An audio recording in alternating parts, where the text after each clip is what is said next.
Hello mga ka-GM, sa mapagpalang araw muli sa ating lahat. Ito may gusto lang po ako may-share, no? Isa itong mobile service. Pag yung pang-rescue sa mga kalsada, pag may mga sakyan na tumitirik o ayaw umandar, ganun, ayaw mi-start, ito po yung gagamitin natin mga ka-GM, no?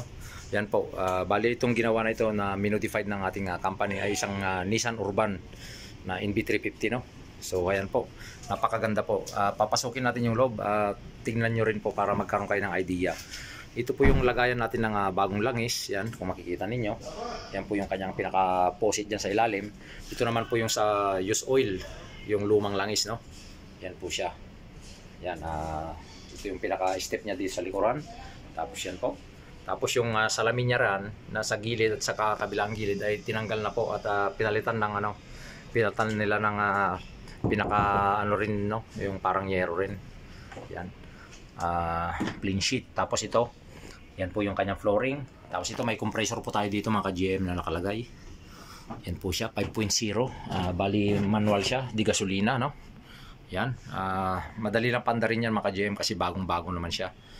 Yan po, pagmasdan po ninyong mabuti para magkaroon din po kayo ng idea kung gusto nyo magpagawa ng magantong mobile service, no? Tapos yan, may toolbox tayo dyan sa gitna.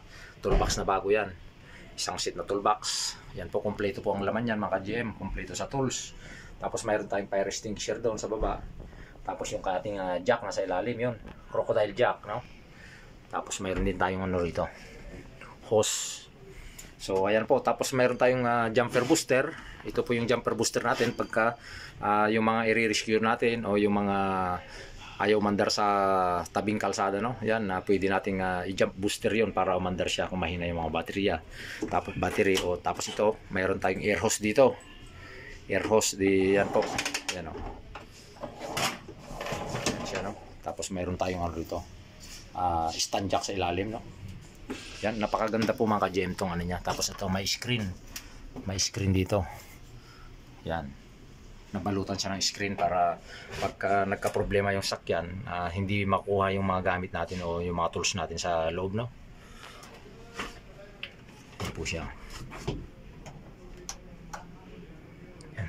Sinubukan natin pinailaw. So ayan, napakaganda po mga ka-GM. Sana nagkaroon kayo ng idea dito sa video kong ito. Yan yung loob ng NB350, ano? Modification. Yan siya. So yan, napakaganda mga ka-GM.